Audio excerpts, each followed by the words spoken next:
حضرت عمر نے تلوار نکالی، یا رسول اللہ اجازت دیجئے اس کمبخت کا سر قلم کر دوں۔ اب ایک حدیث پہ جملے پہ غور کریں اور حوالہ نوٹ کریں، پھر میں حوالہ دہرا دوں کیونکہ بات کی گفتگو بڑی اہم ہے۔ مجھے افسوس یہ ہے کہ وقت میرا ساتھ نہیں دے رہا، بیان شاید ایسا پورا نہ ہو پائے، لیکن کوشش کر رہا ہوں کہ بات جو میں بولنا چاہتا ہوں اپنے معافی ضمیر کو آپ کے ذہن و فکر میں اتار دوں۔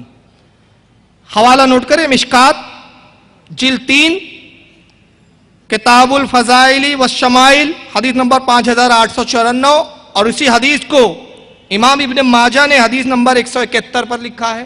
اسی حدیث کو مسند احمد میں امام احمد ابن حنبل نے جلد نمبر 3 صفحہ 56 پہ لکھا ہے، اور اسی حدیث کو امام بخاری نے بھی لکھا ہے بخاری میں۔ اب بخاری کے بعد تو گنجائش ختم ہو جاتی ہے۔ بخاری میں حدیث نمبر 3610، اور امام مسلم نے بھی لکھا اس حدیث کو حدیث نمبر 143 پر۔ اب آئیے حدیث کے پورا آگے کے الفاظ سنیں۔ حضرت عمر نے تلوار نکالی، ابو سعید کہتے رسول اللہ سے عرض کرتے یا رسول اللہ اجازت دیجئے اس کمبخت کا سر قلم کر دو۔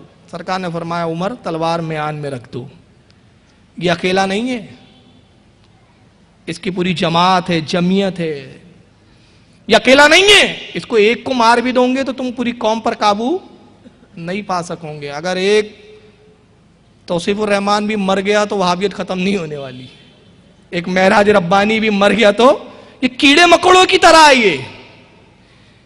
اور پھر کیسے کیڑے ہیں؟ تم جتنا زیادہ پوائزن لاؤ، بعد کے کیڑے جو ان کی نسل سے پیدا ہوتے ہیں وہ اس پوائزن کو بھی ہضم کر جاتے ہیں، پھر اور بڑے پوائزن کی ضرورت پڑتی ہے، ہیبیچول ہو جاتے ہیں یہ ایٹماسفیئر کو دیکھ کر۔ تو یہ ایک نہیں ہے عمر، اس کی جمعیت ہے، پوری جماعت ہے، اس سے ایک نسل ظاہر ہوں گی، ایک قوم نکلیں گی۔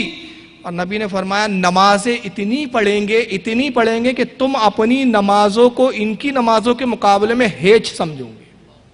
اب ذرا رکیے، بس یہی میرا نتیجہ ہے حدیث کا مفہوم۔ میرا تو دل چاہتا ہے اس حدیث پر پورا بیان ہو، لیکن وقت نہیں ہے۔ رسول اللہ کس سے کہہ رہے ہیں؟ پہلے مخاطب کون ہے نبی سے ذرا بتائیے، کون ہے؟ صحابہ ہے نا؟ سرکار کس سے کہہ رہے؟ صحابہ سے۔ تم اپنی نمازوں کو ان کی نمازوں کے مقابلے میں ہیچ سمجھوں گے۔ ہماری بات نہیں ہو رہی ہے، ہماری عبادت کیا ہے؟ نبی نے کہا تمہاری نمازیں ان کی نماز کے مقابلے میں ہیچ نظر آئیں گی۔ یہاں سے ایک مضمون ملا، ایک ذہن ملا کہ نبی نے بتایا دیکھو صحابہ کم نماز ضرور پڑھتے ہیں، عبادت کم کرتے ہیں، مگر ان کا ایمان آئیڈیل ہے۔ قرآن ان کے بارے میں کہہ رہا ہے آمنو کما آمن الناس، ایمان ایسے لاؤ۔ کیوں؟ ان کے سجدے کم ہیں مگر محبت رسول کے ساتھ ہے، اور ان کے سجدے زیادہ ہے مگر کسی کام کے نہیں، کیونکہ محبت رسول سے دل خالی ہے۔ تو ایک سجدہ وہ بڑا کافی ہے جو محبت رسول کے ساتھ ہو، اور ایسے کروڑوں سجدے، میں تاریخ کی روشنی میں کہہ رہا ہوں، ایک جملہ میرا اپنا نہیں ہوگا، ایسے کروڑوں سجدے جو نبی کی عظمت سے دل خالی اور سجدے ہو وہ ابلیس کے سجدوں کی مانند ہے نا؟ اب صحابہ سے کہہ رہے ہیں، اب یہاں دوسرا میں نتیجہ دوں اس حدیث سے، رسول کہہ رہے ہیں یہ نماز پڑھیں گے، کتنی پڑھو گے؟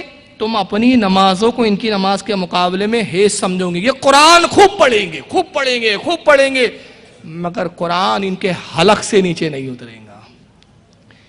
اب خاص حدیث کا جملہ، دین سے ایسے نکلیں گے جیسے تیر شکار سے نکلتا ہے، آپ کے فہم سے کہہ رہا ہوں، جیسے تیر کمان سے نکل جاتا ہے۔